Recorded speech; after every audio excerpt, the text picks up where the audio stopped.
Assalamu alaikum students, this is me Shujat Naqvi. Today we will discuss the development of sinus venosus. इससे पहले हमने discuss किए थे कि जो हमारी फेट ऑफ हार्ट ट्यूब थी उसके बारे में। आज हम देख रहे हैं कि साइनस विनोसिस जो था उसके दो पार्ट थे, एक राइट ऑन था, एक लेफ़्ट ऑन था।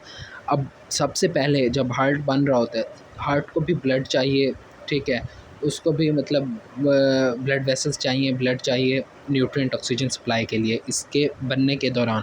तो सबसे पहले हमारे पास ये 3 वेन्स जो होती हैं ये हमारे पास प्रेजेंट होती हैं और बनती हैं। Umbilical vein, vitelline vein, cardinal vein, ये तीनों जो होती हैं वो राइट ऑन और लेफ़्ट ऑन दोनों को सप्लाई कर रही होती हैं। ड्यूरिंग 5th वीक में हमारे पास जो लेफ़्ट आर्म को अम्बिलिकल और वेटिलिन वेन जो सप्लाई कर रहे होते हैं वो ऑब्लिटरेट हो जाते हैं, मतलब डिस्पेयर हो जाते हैं। और ड्यूरिंग 10th वीक में कार्डिनल जो है वो लेफ़्ट आर्म को जो सप्लाई कर रही थी वो ख़त्म हो जाएगी और हमारे पास यहाँ रह जाते हैं remains oblique when of left atrium की जो होती है oblique when and coronary sinus, ठीक है।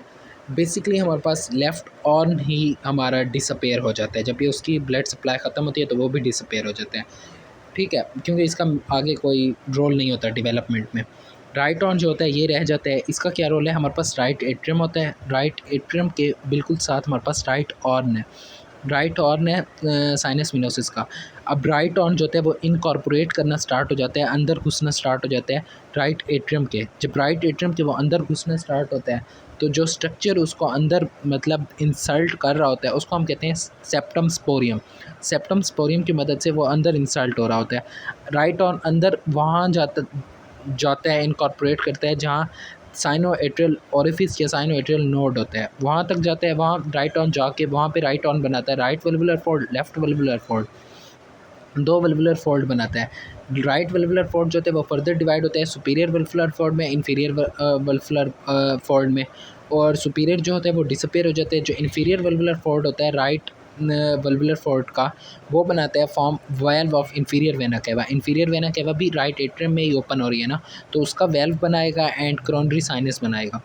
जबकि लेफ़्ट वेलवुलर फोल्ड जो होता है वो भी डिसअपेयर हो जाता है, उसका भी कोई काम नहीं होता। बेसिकली मैंने आपको लास्ट पिछले टॉपिक में भी ये बताया है कि हमारे पास जो एट्रियम और वेंट्रिकल की 2 वाल्व्स होती हैं, ट्रेबिकुलेटेड वाल्व या रफ वाल्व्स और दूसरे स्मूथ वाल्व। इन दोनों वाल्व्स के दरमियान हमारे पास होता है क्रिस्टा टर्मिनालिस।